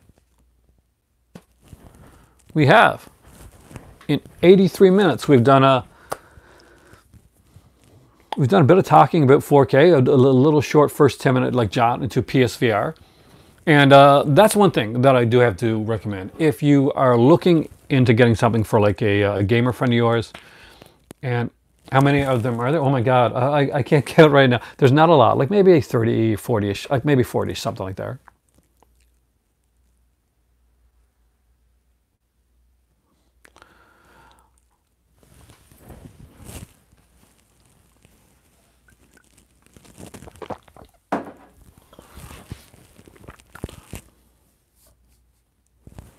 But so never quite sure exactly how many, but there's I'm going to say the 40 range, probably around 40ish around there. Now 40 something, because I picked up a few and I thought it was 30 something. So I'm going to say, I'm guessing.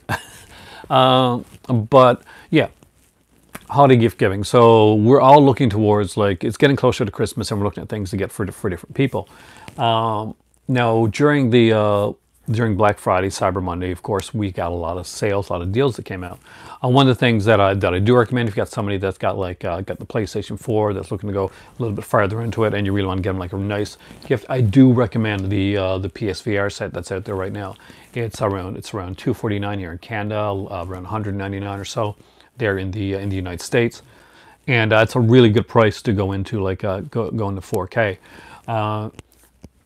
Not only can they play games and have experiences, they can watch films on there as well, and they can watch 3D films on a headset without even having a 3D television set. So a kind of a neat gift to give somebody that's into gaming and technology. Give them a start anyway with that type of stuff. Now, when it comes to a lot of the movies, there's a lot of different ones that you can. That's one big stocking, man. You need a big stocking. Or maybe they just leave it outside the stocking, like a bow on it, like Santa type thing. But things to look into that were put out this year. Now, Brian did a list of like, check on Brian's Twitter. He did like a list of like of good like Ford like movies that you can pick up. But the player, I really am not as knowledgeable when it comes to the players. I'm using the Xbox One S right now. I haven't dived into like a dedicated player yet. Like I mentioned it earlier on the channel, basically because I'm moving within the next 4 years. Within 3 or 4 years, I'll be moving to Morocco. So I just haven't been had the chance to buy. So oh no, I use that gift guide. I'll look into that. So definitely check out the gift guide. That's one thing that I did go by when it came to this stuff. Well, but I'll be filming from Morocco. I'm going to have to check out like certain aspects. I'll probably be filming from. I won't be filming. I have 2 houses in Morocco locations. I've got like the kind of a farm area, and I got a condo in the city of Marrakesh. So I'll probably be doing a lot of my filming there. That's where you're going to see a lot of my filming done, like actual live filming. When I do when I do my pre-filmed stuff, you're going to see it like in the bigger area of like of the ranch area. So I'm going to like do the setup there. It's going to take a while. I'm going to be looking at running kind of a B&B type of thing there. The Panasonic and Oppo. Oppo always gets a good name, and Oppo's gone now really. Like look, so if you can grab an Oppo, definitely grab it, because they're gone out of doing players. They don't do that anymore. So if you can find an Oppo at a decent price, they have always been like listed as one of the best players that's been out there. And it's sad to see them leave the physical playing market, but it was a shock when it happened. But yeah, that's the thing behind like Morocco anyway. Anyway, so movies to grab. Now, well, 4K is multi-region anyway. Just so you know. 4K discs are multi-region. It's just the disc, like when you see like the Blu-ray with them, like a lot of these have like a 4K and a Blu-ray. So the Blu-ray will be like region set on whatever region it's at, but the 4K discs all are multi-region. Anyway, so hopefully that helps out. The thing I have to say, there's a few different things. The Ingmar Bergman set obviously is.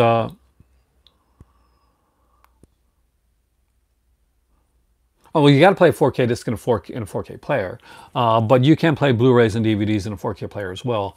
It's just that Blu-rays and DVDs are locked to, are usually locked. DVDs not so much, but a lot of Blu-rays are locked to the regions that they're put in. So if you go and picked up like for instance, you picked up the Inception here and it had like a Blu-ray, it had like so it says 4K Ultra HD. So that's going to play in any player across the world, because it's region free. The Blu-ray itself may be locked to region A, for instance. So that would only work in a region A player or a region free player. Companies like Oppo used to put out like used to put out a lot of like region. Used to do a lot of like region free players. So I'm sure there's region free 4K players the same as there is with others.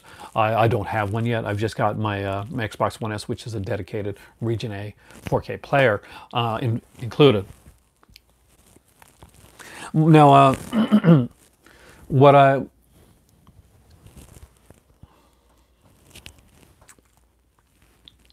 okay, I really haven't checked. I'll be honest with you. When I'll watch a DVD or a Blu-ray usually and in like either my PS4 or my Siki. Now I use my when I'm watching the Xbox One S, I'm using like just 4K UHD discs on it.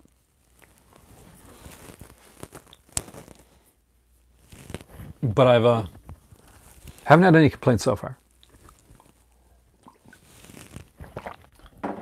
So gift giving, which I want to get around to.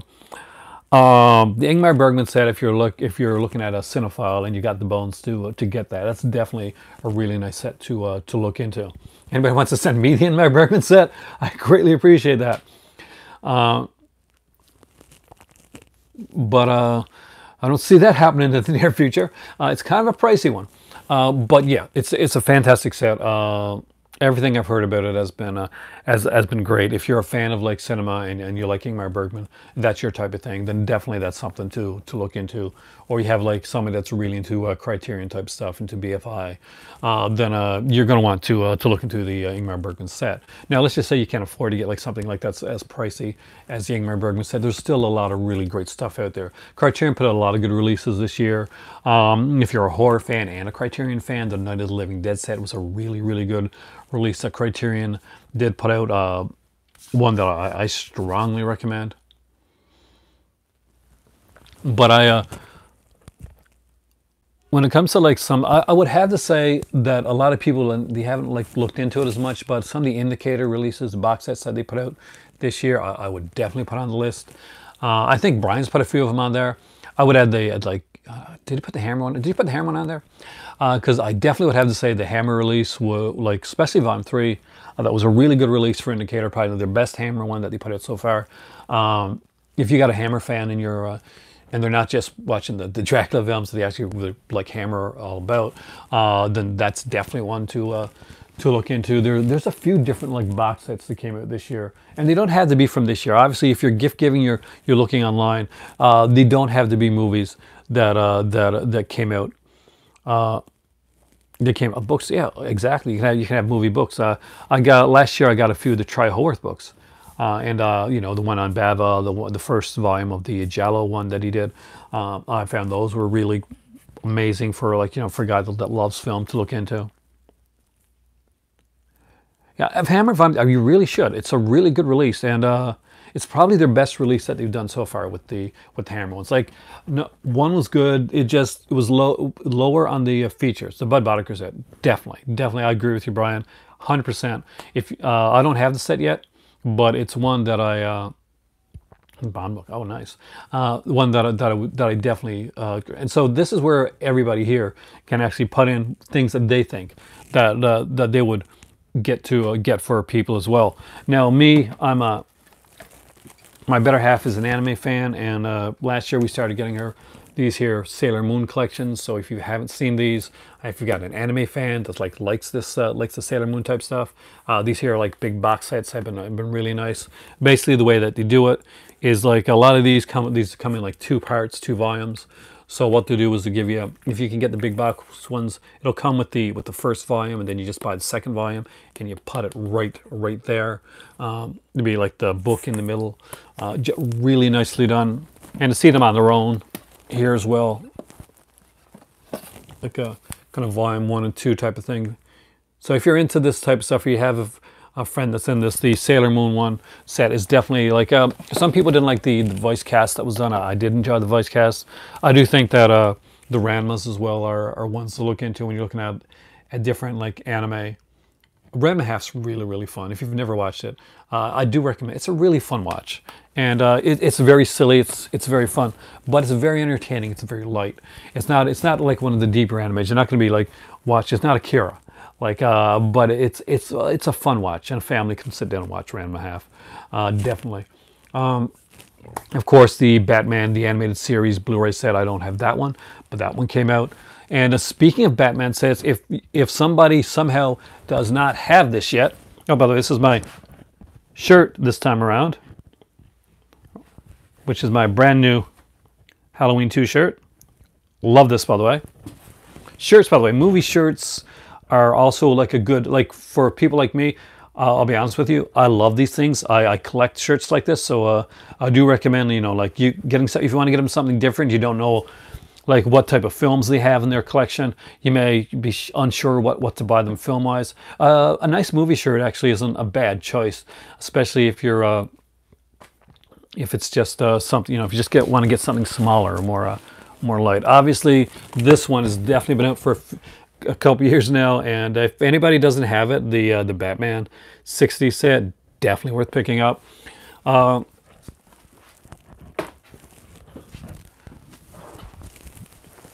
But I wanted the gift guide part to be kind of more, because I really haven't dived into as much as Brian's. And really, if you haven't checked out Brian has gone through like company, and he'll pick releases from each company, and definitely Cinema Pass. That's a nice idea. Definitely look into that, because he'll list them. Like, I'm not going to list through company by company and tell you like everything that's out there. I'm just mentioning a few. If it's near Christmas time, obviously Silent Night, Deadly Night 2, which was mentioned here, definitely worth checking out. It's if you like cheesy, bad, fun movies. The Urban Legend films. How'd you really? Oh, that's kind of cool. I think are fun watches. This Severin Blood Island Vacation, well, I think it's called Blood Island Vacation set. The Blood Island set that was recently put out. If you got that one pre-ordered, congratulations, because that one's pretty much sold out. But that is something that I think a lot of cinephiles that really like these cheesy films done in the Philippines are gonna love the Blood Island stuff. Definitely check that out. It's myself, I wanted the Giallo release that came out from Severin recently. Unfortunately, postal strike, so I didn't get it. But I'm sure, I'm hoping they'll have like regular releases of that one.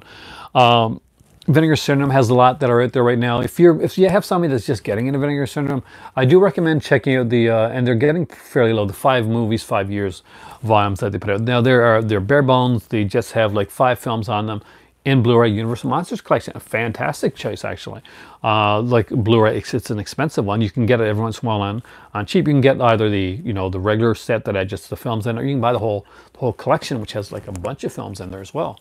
And that's a fantastic idea for that type of stuff. If somebody's just getting into the Vinegar Syndrome, 5 films, 5 years. They'll have, if you want to get them like the adult ones, and you're not quite sure how much they're going to be into the adult ones, it's a good way to start with it. Black Christmas. Oh, I love Black Christmas. You know how I feel about Black Christmas, guys. You know that is my film. That is my favorite film of all time. There are so many that I can actually mention here from different companies. And guys, feel free to like jump out with certain companies. The Thing with the Arrow release that was put out this year. Again, another amazing release. That one is in my Christmas movies that I'm getting this year, along with Shock Treatment. If you like those type of films, I'm a huge fan of the movie Shock Treatment. They put a special edition of that. That again is an amazing release. Arrow put out some really good stuff. One that I wanted, I don't think I'm going to get it this year. I might get it like right after Christmas, once the postal strike is done. Once I get like my Christmas money and stuff like that, is a complete Sartana collection. Everything that I've heard about that has been amazing.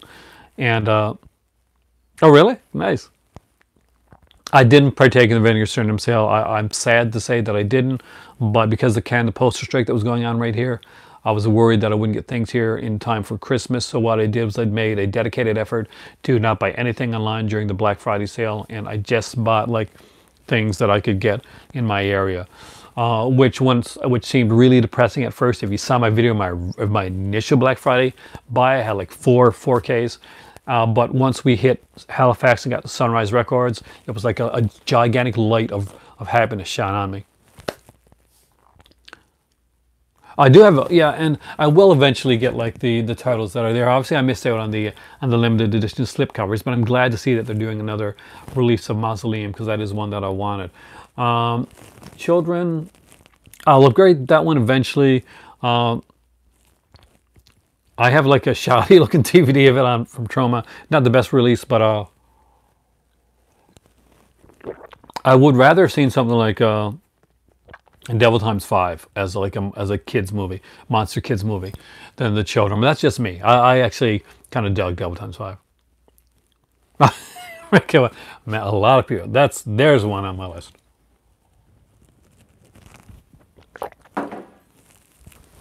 But the for animation fans, the Looney Tunes Platinum collections should be fairly inexpensive to get now if you don't have them.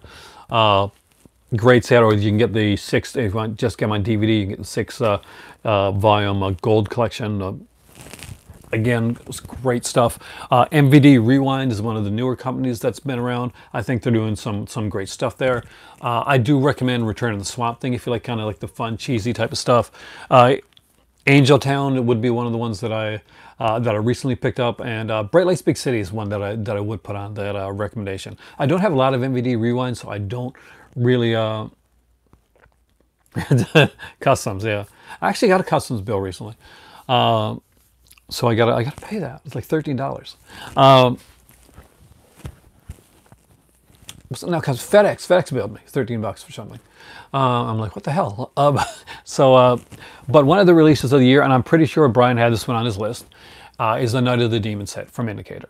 I know Brian had this one on the list of his gift buying guide. I'm pretty sure you did, didn't you, Brian?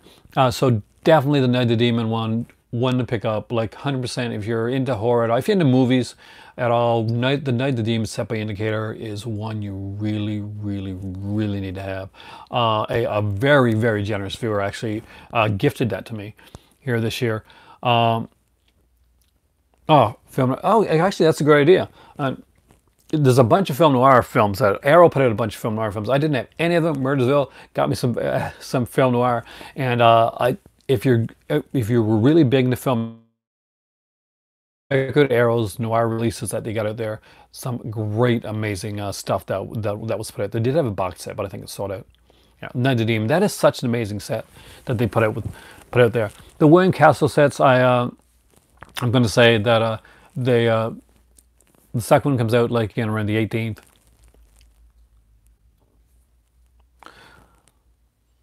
You need to see Night of the Demon is a good one. It really is. But I'm expecting it to be good. I don't expect it to be great. I expect it to be like a good set. It'll all do with the features they put into it. I do think that Indicator dropped the ball just a tiny bit, Brian. I do on the William Castle set with the inability to actually put any physical types of gimmicks in there. That is William Castle. That's what he's known for. Movies like Matinee were made based on that fact. And somehow, some reason, they somehow didn't get it. Yet they put a documentary on their set about William Castle, where large focus is on William Castle being the P.T. Barnum of films. So a bit of a missed opportunity, but still a great set to get. A lot of great features on it. I'm actually one that I'm picking up. I've got a few to pick up. The Samuel Fuller set is actually a really good set. Some people like wonder, like, do I really want this set because it really doesn't have a lot of like Samuel Fuller directed films on there. But the Samuel Fuller at Columbia set I do see as an evolution of a director. As basically from writer to director, and it is a great way to get into the mind and thoughts of Samuel Fuller in the early part of his career, how he got from the writer that he was and the frustration that he was to the director that he would become and would make some amazing stuff. And if you have picked up the Samuel Fuller set and you haven't looked into the Criterion releases, they put it like Shock Corridor or The Naked Kiss, definitely look into those, because those are great like supplementals to the Samuel Fuller at Columbia set. That'll give you a kind of a bigger breadth of like what Samuel Fuller was involved in. The Fuller set is incredible. The very only reason that I don't have it yet is because I do have the Sony Collector's Choice Edition of the Samuel Fuller set, but there's so many new good features on that set that I will have to double dip and get that set. Indicator has done a great release with that film. I also recommend a movie called Blue Collar. I don't have it in my collection yet. It's one that I do want. It's a Paul Schrader film, and it's the best acting that you're ever going to see from from certain actors, especially like Richard Pryor. This is more of a serious role for Richard Pryor as well. That's one that I would have to recommend if you're going to get some of the Vestron stuff. Class of 1999 is definitely a decent release. I liked the. I personally have a few of the earlier ones that I really enjoy, but there are some like cool Vestron stuff out there. If you're a big like Blue Underground fan, and some of these are definitely going to be totally cribbed from Brian's list there, because that definitely is like after you watch this video, please go check out Brian's list. It is the most comprehensive list that I've seen. Stuff like Zombie. If you're looking at getting Zombie, they put like four or five different covers. Definitely worth checking out. I'm just trying to think of like companies in there and stuff that when the sales came on for the video games recently, I'm gonna say, and for me, I'm gonna put out there, God of War. Definitely, if you don't have that game, grab that one, pick that one up. Tomb Raider.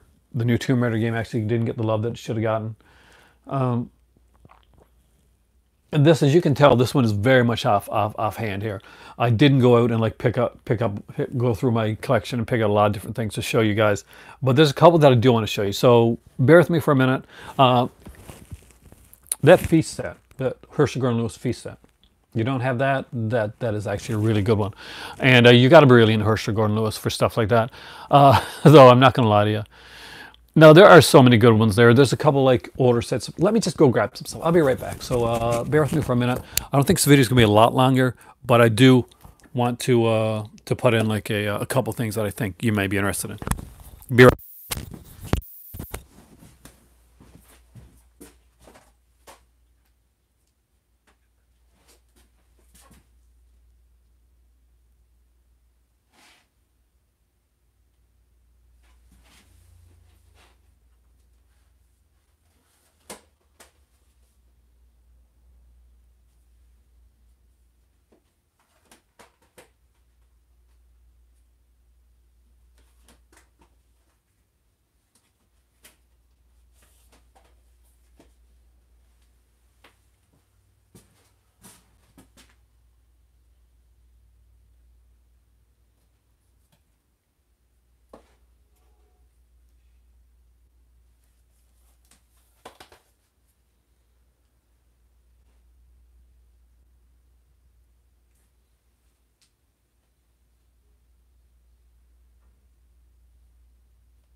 So many people actually stay. Here we go. Just want to put a show at like just a couple things. Don't want to go in depth or grab too much there. But really quickly, like I mentioned before, these are the first two volumes in the 5 films, 5 years set. Definitely picked these up. This is the kind of the action horror set, and this is the adult set, the adult classic set. Both are really good. Actually, probably prefer the adult classic set a little bit better than the action horror set, but both are excellent releases. The Mothers is from Cirio Santiago, is a really cool release from Vinegar Syndrome if you haven't checked it out. And I may grab the thing is, these are so inexpensive that the DVDs are so cheap for these films here that I'd easily grab the DVDs of these as well to kind of like get an ultimate edition. Because the thing is that these are the films on Blu-ray, and the thing is that you get 5 movies for a very inexpensive price on Blu-ray with Blu-ray transfers. They don't bring over the sets 3 and 4. I love to have 3 and 4, man. They don't bring over the sets like the features they're on side, or the commentaries or anything like that. But you can easily buy them for fairly cheap, especially during the Vinegar Syndrome sales, for extremely cheap, and make yourself an ultimate edition if you want to. But this is a good way to find it if you're going to like these films, and if these films are going to be like going to be your style. This is a good way, by the way, if you've never bought like the Vinegar Syndrome, like the adult stuff, and you're not quite sure if you're going to be into that stuff, or if you're into the kind of any of the adult cinema, this is a really good way to find out if that's your style, because some of these have really good storylines with them as well as the adult stuff. Dixie Ray Hollywood Stars, actually kind of a decent Oh, that's a nice one. I want Superwoman. Is a really decent like adult film noir. And yeah, it is a film noir. So it would work for Noirvember. Now there's also Hot and Saucy Pizza Girls, which actually is really kind of funny, and they could have took the scenes out of it and actually played it as almost like one of those like 80s exploitation comedy type of things. It does work that way. So definitely there's different stuff here to check out on either of these here. Now, indicator with regular releases, I did have to mention this one, and that is the Torture Garden. So if you have not picked up Torture Garden, it's an Amicus release. It's one of Amicus' better anthologies, in my opinion. This is a stunning release of Torture Garden. If you've only seen the Mill Creek release of this, definitely upgrade it. You need to upgrade this one.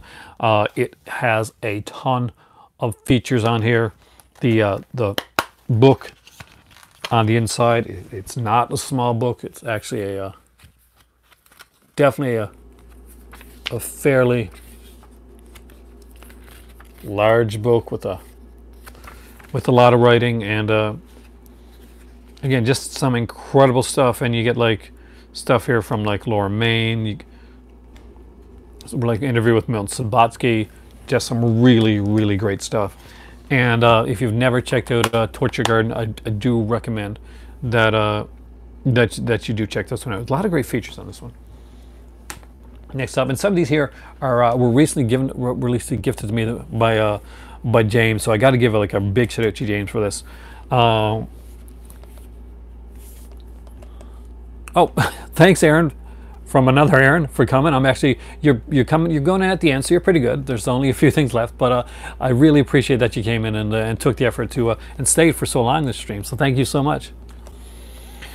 This one right here, Stendhal Syndrome. Asia Argento, great Argento film, really underrated. Blaine and Graham did a great job with this release. They say there's a little bit of drop off, like in some of in the dub portion of like certain of this one here, but there's like, I think there's a replacement disc type of thing. Don't listen to the dub version of this film, really don't. Watch this one with the subtitles on. That's the way I recommend it, especially for this film. Great film, visually stunning. I want to talk about a movie that I would like to see come out in 4K, all the Argento films. There's a director that I would love to see come out in 4K. But especially like stuff like this one, Opera, Deep Red, Tenebrae, Suspiria, of course. Yeah, so great release. Next up is a Vestron video release, and that is Maximum Overdrive. It is a fun, cheesy little film that I think deserves a rewatch and deserves to be looked into again. And the fact that he put in so many features is just an extra plus and a bonus to this one right here. So I do recommend checking this one out. So Maximum Overdrive, definitely on the list for if you want to get a Vestron for somebody for Christmas. This one has actually been popping up in the US for fairly inexpensive, so definitely grab it there. Next up is Umbrella release for Fair Game. Again, a fantastic film. Exploitation. If you like exploitation films, this is definitely one to look into. And if you're a fan of Umbrella films, this made me want to buy many more Umbrella films. So Fair Game again. And for the Kino stuff, definitely, I don't have it over here right now, but the Trilogy of Terror, Night Stalker, Night Strangler, if you didn't get those are great releases, and they each have like booklets and slip covers. Amazing stuff. I do recommend those. Those releases are fantastic, and they are great stuff for Christmas time if you got a fan like that. Oh, nice. Tell me what you think of it, Scholar. I really want your opinion on that. Oh, thanks. I hope you like it, man, because I really do like Fair Game. The Master, a very cheesy show. This is like strictly 80s. Sho Kosugi does like some decent work in this. Lee Van Cleef, stunt double, does some decent work, and Lee Van Cleef plays well off of Timothy Van Patten, and some great guest stars. Not for everybody, but I do like it. It's a great 80s cheese fest. Now this is one that came in a while back. I'm not quite sure what the availability of this one is anymore, but I'm a huge fan of this set, and that is the Tinto Brass Maestro of Erotic Cinema set. Now it has one of my favorite Tinto Brass films, which is Cheeky, on here. That definitely is one of my favorites, right up there with All Ladies Do It, which I do recommend from the Arrow release that they put out of that. There's not a lot of features on it. I don't think there's any at all, but it also has Black Angel, Private, and None More. Mon Amour, sorry. So on here as well. Not not a lot of his classics, but definitely really well done. There's a 40-page collectible booklet in here. There's a 5th disc, which is a huge interview with Tinto Brass, like talking about his films, and it is massive. I do recommend that if you're a fan of that type of film. Got Cheeky from Arrow. It is a fan. I love. Do you like Cheeky, Scalder? I love Cheeky. I've watched that one several times. That maybe just a bit about my taste, but I do like. I do really like Tinto Brass films. For the animation lovers out there that want to get something that came out like that's kind of classic. So this is the first, the Powder Freeling collection. We got the Inspector on here, which is a two Blu-ray set. The Anthony Aardvark, Tijuana Toads, and Roland and Ratfink. Of course, there's newer ones that came out now, like the Dogfather came out. There were more that came out like with this, and of course the Pink Panther collections that have come out so far. I think there's been about 3 of them that have been released at this point. I only have the first 2. Great transfers, great releases, and things that I strongly do recommend. Now, I'm probably going to do a second video holiday kind of gift giving guide here, where I did spend so much time on the 4K releases this time around. I didn't realize how in depth I want to get into the 4K releases, or how many that I'd had to go through. It was many more than I expected, and there was a lot of questions that came around. So I do love that. And one thing I do ask, if you can do this, if you are a social media person and you appreciate the work that I put into this, if you can tweet the video, strongly appreciate it. Brian from Just a Disc has done that, and please check out Just a Disc Pure Cinema. Check out Brian's gift guide. Also, she's not here today, but Stephanie has been doing some great stuff, some great writing as well. Please check out Stephanie Crawford's work, and she recently did a video for, I think, a podcast for Scream Addicts as well, with the movie The Fly. Check that out as well. So there's a lot of really cool stuff that you guys have to check out there. And Brian's partner in Pure Cinema is a guy by the name of Elric Kane, who's really, really good with the stuff that he does as well. So Brian, say hi to Elric for me. He has no idea who I am, but say hi to him anyway. And he does Shockwaves with Rebecca McHenry and Rob Galuzzo, so definitely that's another podcast to check out. Give yourself the gift of cinema through ears with the podcasts that are right there. There are some great podcasts, so make sure you're listening to Just the Discs, Pure Cinema, which, if you're in the area, check out the New Beverly, and make sure that you listen to all those podcasts. And there's so many more that I'll mention. I'll do like a podcast thing here, but Just the Disc is kind of one of the ones that got me into doing this stuff here. Stephanie also works with one called Screamcast. Listen to that as well. There's a width and breadth of podcasts out there, but for collectors, your go-to is Just the Disc. Your go-to is Pure Cinema, and from there, reach out to Screamcast, reach out to Shockwaves, and reach out to things like Scream Addicts and the Projection Booth. You're going to find a lot of great stuff there. And what's really cool is if you're here in the movie library and you're part of the movie club, Brian's here a lot, Stephanie's here a lot. I really severely appreciate that. These guys have massive amounts of knowledge and enthusiasm on film. Make sure that you're taking it from here and listen to their stuff as well. So again, if you can like the video, and if you're on Twitter and you wanna tweet this video, I would greatly appreciate it, because it would be nice to see that if we can like grow our community a little bit here, and see even more people come in and find this, and find a love for cinema that we're all starting to get here. So well, we all got. That's why we're here in the first place. Thank you so much for watching. Thank you for joining me in my movie library this evening. Yeah,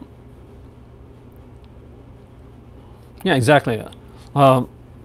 I listen to Brian through my iTunes podcast app. If you're on Android, there's also the podcast app from there as well. And I do apologize that I don't do more earlier videos for like some people that are over in the UK that actually can't catch me at this time. I am going to try and do some earlier videos and some later videos as well, kind of to balance it out. from people in different regions so that the movie club, we can get us here as full as we possibly can. I am Aaron. It is really time for tea. My voice is almost gone. Thank you guys so much. You are the movie club. You make this awesome, and it could not have happened without you. I'll see you later, guys. Thank you so much for watching, and I appreciate everything that you do to keep this club going. You guys rock.